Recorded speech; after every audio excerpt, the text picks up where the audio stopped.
My name is Michael Mitchell. I am 39 years old, and for those of you safely watching from behind a screen, understand that what I am about to tell you changes how you look at the dark forever. So before we descend into this nightmare, let us know in the comments exactly where you are watching from. I work as a backcountry ranger for Glacier National Park in northern Montana, and please, listen closely because I've been with the National Park Service for 12 years, spending the last 8 deeply embedded in Glacier, one of the most remote, unforgiving, and wild parks in the lower 48 states.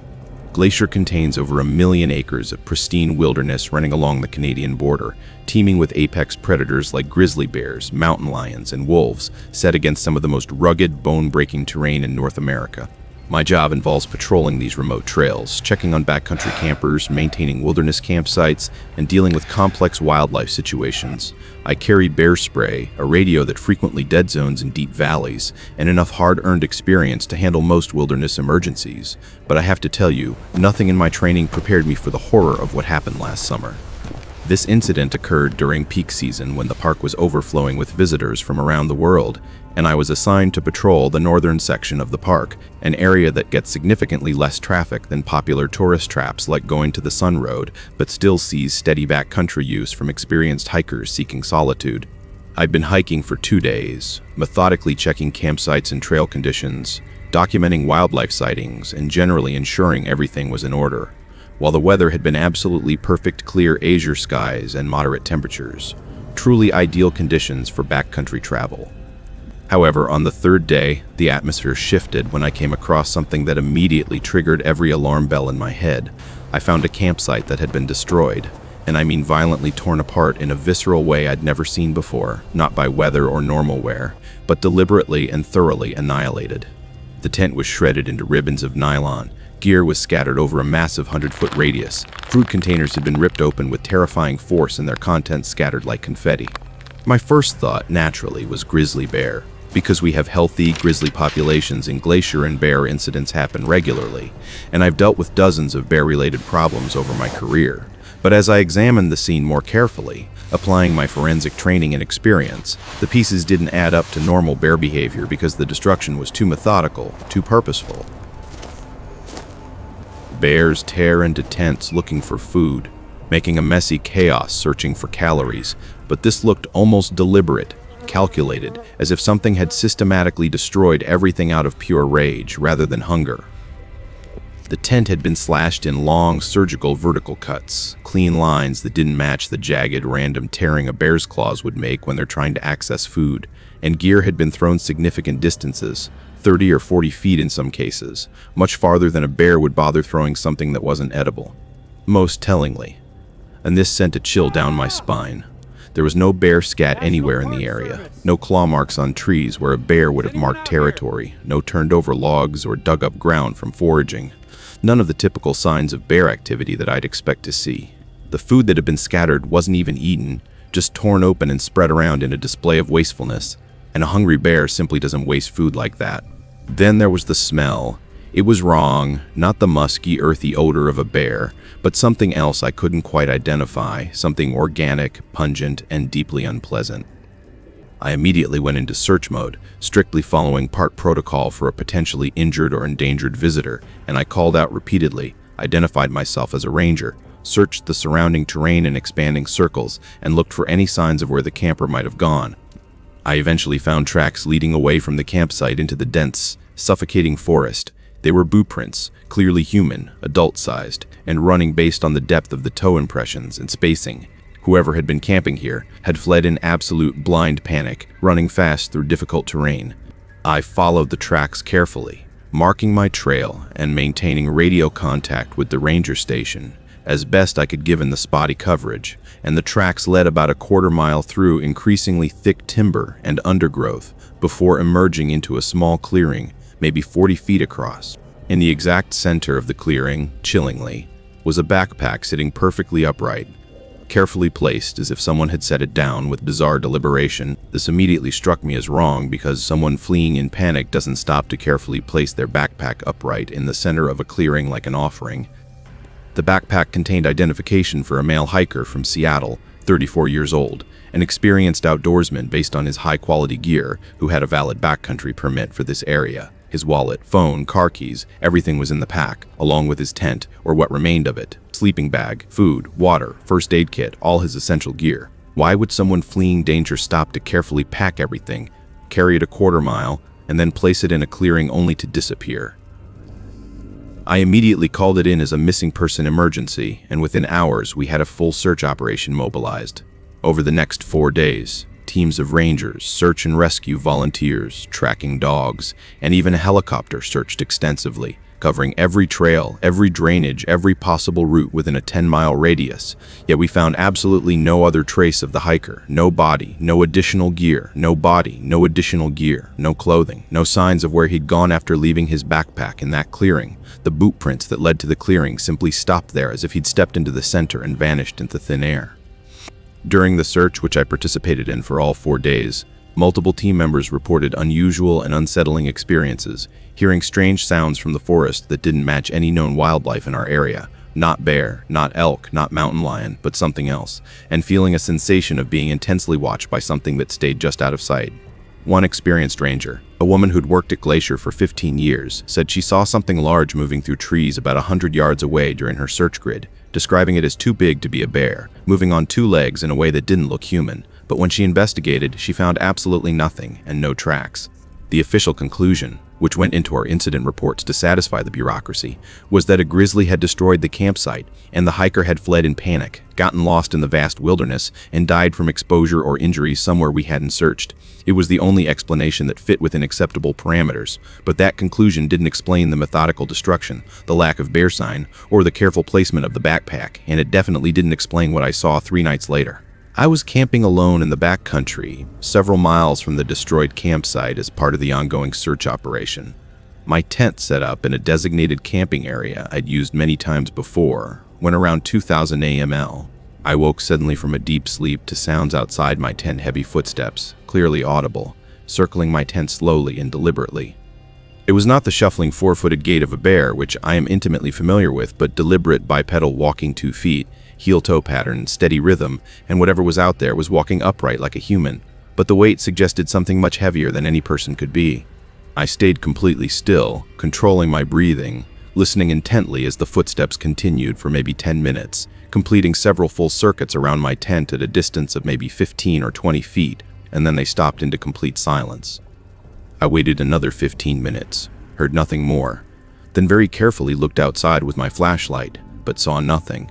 I later reached out to members of the Blackfeet Nation, whose reservation borders Glacier to the east, and whose people have lived in this region for thousands of years, and speaking with elders off the record and with appropriate respect for their knowledge, I learned about traditional accounts of entities that inhabit the mountains. They describe beings they call by various names in their language, which translates roughly to the tall ones or forest giants, large bipedal creatures that live in the most remote areas and occasionally interact with humans, or forest giants live in the most remote areas and occasionally interact with humans. These beings are described as intelligent, territorial, and dangerous to humans who venture into their areas without proper respect or preparation, and according to Blackfeet traditional knowledge, certain areas of what is now Glacier National Park were avoided by their people, considered the domain of these beings. I continue working at Glacier because it is one of the most beautiful places on Earth, and I genuinely love my job despite its challenges, but I am fundamentally more cautious now about where I camp when alone, more attentive to the atmosphere of places, more willing to trust instinct over logic when something feels wrong. I pay attention to animal behavior, understanding that wildlife often perceives threats humans miss. And when I find tracks that don't match any animal in our field guides, I document them carefully and quietly, knowing that some questions don't have answers that current science accepts or that my supervisors want to hear.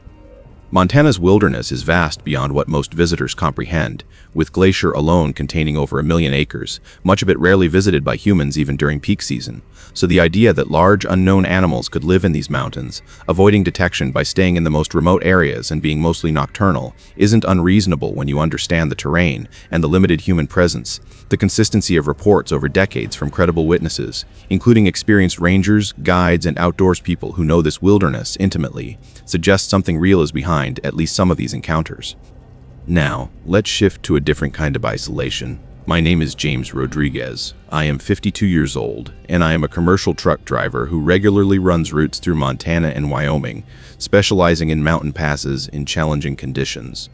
I've been driving professionally for 28 years, mostly long-haul routes through some of the most difficult terrain in the lower 48, which is challenging work that requires skills and experience not everyone possesses. And I've driven through blizzards, ice storms, and conditions that would make most people pull over and wait. This happened last February on the Beartooth Highway, widely considered one of the most spectacular and dangerous roads in America. The Beartooth is a 68-mile route that crosses the Beartooth Mountains between Red Lodge, Montana, and Cook City, a tiny gateway community to Yellowstone's northeast entrance. The highway reaches elevations over 10,900 feet and crosses some of the highest and most exposed terrain accessible by vehicle in the northern Rockies, typically closed from mid-October through late May due to extreme winter conditions, including heavy snow, avalanche danger, and winds that can exceed 100 mph. I was hauling critical supplies to Cook City, which becomes virtually cut off from the outside world in winter when the Beartooth closes, leaving the only other access through Yellowstone, which also closes most roads in winter. The highway had been temporarily opened after an unusual warm spell melted enough snow for the state to plow through, and I was one of only 3 trucks approved to make the supply run before conditions were forecast to deteriorate again within 24 hours. It was late afternoon when I started up the pass from Red Lodge, planning to reach Cook City before full darkness, which comes early in February at that latitude, hauling general freight, including food, fuel, and other essentials the town needed.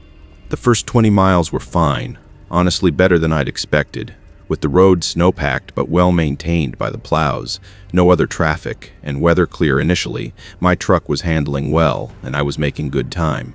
But as I climbed higher into the alpine zone above the tree line, conditions changed rapidly in the way they do at high altitude. The wind picked up dramatically, blowing snow-reduced visibility from clear to near whiteout in 15 minutes, and the temperature dropped fast, with my dashboard thermometer showing 15 and falling. By the time I reached the high plateau section near the summit, maybe elevation 10,500 feet, it was almost complete whiteout conditions with wind rocking my truck violently.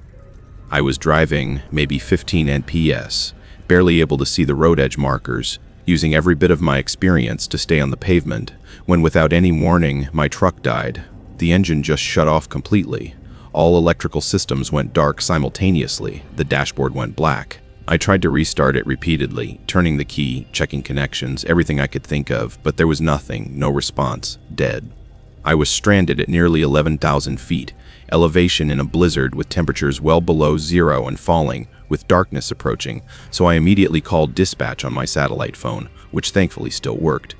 They confirmed receiving my GPS position and said they'd send help, but realistically, it would be hours before anyone could reach me, possibly longer given the deteriorating conditions, and they advised me to stay with the truck, try to get the engine running for heat, and absolutely do not leave the vehicle. But my engine was completely dead, and the cab was already cooling rapidly despite my insulated construction. And as darkness fell completely, the storm intensified to the worst conditions I'd ever experienced. The wind was shaking my 40,000 LB loaded truck violently. Visibility was literally zero, just white static, and I couldn't see 10 feet in any direction. The temperature inside the cab kept dropping steadily, and even though I was wearing all my cold weather gear, multiple layers, I could feel the cold penetrating, and I knew from my training and experience that I was in genuinely serious trouble. At these temperatures, without heat, I could realistically freeze to death before help arrived, which might be 4 or 5 hours minimum. Then around 8:00 p.m., maybe 3 hours after I'd broken down, I saw lights through the blowing snow vehicle headlights approaching from ahead, from the direction of Cook City. I felt overwhelming relief wash over me, thinking someone was coming. Maybe another truck heading back down, or a snowplow or search and rescue already. The lights got steadily closer, then stopped approximately 50 yards ahead of my truck's position, and I could see them clearly through the blowing snow despite the whiteout conditions. 2 distinct headlights stationary as if waiting for me. I grabbed my heavy flashlight and made the decision to get out and walk to the other vehicle, but the moment I opened my door, the cold hit me like a physical force. The wind nearly knocked me down, must have been 60 or 70 mph sustained, and the temperature was probably minus 25 or 30 with wind chill far below that. Each breath hurt my lungs, but those lights were right there. Help was 50 yards away, so I started walking toward them, my flashlight beam barely cutting through the horizontal blowing snow. As I got closer, fighting the wind, Something started to seem fundamentally wrong about what I was seeing. The lights were too high off the ground, positioned maybe 10 or 12 feet up, far higher than any truck headlights or even the tallest snowplow lights, and the color was wrong, more of an amber or yellowish color than the white or slight blue of normal vehicle headlights. But I kept walking, confused but desperate, needing help. And when I got to within maybe 20 feet, close enough that I should have been able to see the vehicle clearly despite conditions, the lights suddenly went out. Just instant darkness, no gradual dimming, no flicker, just immediate, complete darkness. I stopped, completely disoriented, shining my flashlight frantically in all directions, but there was nothing there. No vehicle, no tracks in the snow that I could detect, nothing solid at all, just empty road and blowing snow. I stood there in the howling wind, my mind trying to process what I'd clearly seen but what apparently didn't exist. And panic started to override my confusion because I was dangerously cold now, having been outside maybe 5 minutes but already losing feeling in my fingers despite gloves. I stumbled back toward my truck, following my own barely visible tracks, terrified I might miss it in the whiteout, reached it, climbed inside, and slammed the door against the wind. I sat there shaking violently from cold and fear, trying to understand what had happened, and then, almost as an afterthought, I tried the ignition one more time, and the engine started immediately, fired right up. All systems came on normally as if there had never been anything wrong at all. Dashboard lit up, heater started blowing, everything functioning perfectly. I sat there for a full minute processing this, then made a decision. I was getting off this mountain immediately, supply run be damned. I carefully turned my truck around in the limited space, a difficult maneuver in those conditions, and started back down the pass toward Red Lodge, radioing dispatch that I was aborting the run due to severe weather and mechanical issues. The storm was still terrible, but now I was going downhill, the truck was running fine, and I had heat. I made it back to lower elevations where conditions gradually improved and reached Red Lodge safely around midnight. The next morning, after the storm had passed through, the State Highway Patrol drove up to check the pass and found something they couldn't explain: multiple sets of large tracks in the snow around the exact location where I'd been stranded, clearly visible in the fresh snow that had fallen during and after the storm. The tracks circled where my truck had sat, round and round, maybe 20 or 30 complete circuits, and they were roughly humanoid in shape, but completely wrong in size. Estimated at 18 to 20 inches long with a stride width of 6 feet or more, partially filled by blowing snow but still clearly defined. Finally, let me take you deeper. My name is Tom Brennan. I am 61 years old, and I've been a professional wilderness outfitter in Montana for 35 years, guiding hunters, fishermen, and tourists on horseback trips into the Bob Marshall Wilderness Complex, one of the largest and most remote wilderness areas remaining in the lower 48 states. This is what I do, what I've dedicated my adult life to, and I know this country as intimately as anyone alive. The Bob Marshall Wilderness, along with the adjoining Great Bear and Scapegoat Wildernesses, comprises over 1.5 million acres of completely roadless backcountry in northwestern Montana along the Continental Divide, home to healthy populations of grizzly bears, wolves, mountain lions, elk, and some of the most spectacular and challenging terrain you'll find anywhere in North America, with no roads, no cell service, no modern conveniences for 100 miles in some directions.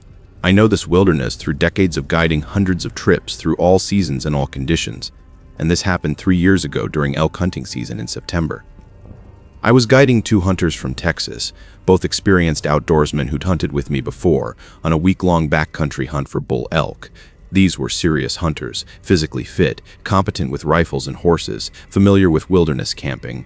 We rode horses deep into the wilderness, maybe 40 miles from the nearest road or trailhead, following trails and game paths I've used successfully for decades, and set up a spike camp in a remote drainage I'd hunted many times before with consistent success, a place I knew had good elk populations and was far from any other hunting pressure. The first 3 days were absolutely normal and productive. Weather was perfect, cool nights and warm days. We saw elk regularly, got into positions for potential shots, and the clients were happy with the experience even before harvesting anything. The horses and pack mules were behaving normally, grazing contentedly, showing no signs of stress, and everything was exactly as it should be on a quality wilderness hunt. On the 4th day, however, the atmosphere changed in a way I can't fully articulate, but which I recognized from my decades of experience. Things started feeling wrong, subtly at first, as the horses became noticeably nervous, refusing to graze normally, bunching together anxiously, ears constantly swiveling alert. Our pack mules, normally calm and reliable animals, were spooked and hard to manage, pulling at their lines, making anxious sounds, and since animals react to things humans don't always perceive immediately, picking up on sounds, smells, and other signals we miss. I've learned over 35 years to trust animal behavior, absolutely, and this behavior was concerning. That evening, while I was making dinner over our campfire, one of the clients mentioned quietly that he felt like we were being watched, like there were eyes on us from the forest, and the other client immediately agreed, saying he'd been feeling the same thing for hours, but hadn't wanted to say anything and sound paranoid. I nodded and admitted I felt it too, that prickling awareness of being observed that every experienced outdoors person recognizes. So I scanned the surrounding forest carefully with binoculars, but saw nothing unusual, no movement, no eyes reflecting from the firelight, nothing to explain the feeling. As darkness fell completely, the feeling intensified dramatically, and all three of us were on edge, speaking quietly, staying close to the fire. Around midnight, the horses suddenly went crazy, pulling violently at their picket lines, whinnying in genuine fear, trying desperately to break free and run, so I immediately got up to calm them, thinking maybe a grizzly or mountain lion was nearby since we're in prime habitat for both, and I've dealt with many nighttime predator encounters. But as I approached the horse line, flashlight in hand, I smelled something that stopped me cold. Not the normal musk of bear, which I know intimately, or the smell of cat, but something else entirely. A terrible stench like rotting organic matter and wet fur combined, strong enough to make my eyes water, and it wasn't coming from any carcass or natural source. It was moving. The smell would get stronger, then fade, as if something large was circling our camp just beyond the reach of our firelight. Then I heard it, and this sound is burned into my memory permanently. A vocalization that started as a low guttural rumble almost below the range of hearing, rose rapidly to a high-pitched scream that echoed off the mountains, then descended again to that deep rumble. It came from the forest, maybe 100 yards from our camp. I've been in these mountains for 35 years. I know every sound elk make. I know wolves. I know mountain lion screams. I know bears. This was none of those. This was something else entirely. All three of us froze, listening, and one of the clients asked in a shaky voice what it was, but I had absolutely no answer, because I've guided in wilderness areas across Montana, Wyoming, and Idaho, and heard every animal these mountains contain, yet this was something new, something I couldn't identify or explain. The sound came again, noticeably closer, maybe 50 yards now, and the horses were in full panic, one having pulled its picket stake completely free and trying to bolt.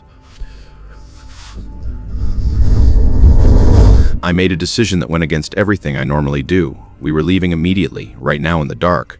As dangerous as riding mountain trails at night was, something fundamental was wrong, and every instinct I'd developed over decades in the wilderness was screaming danger.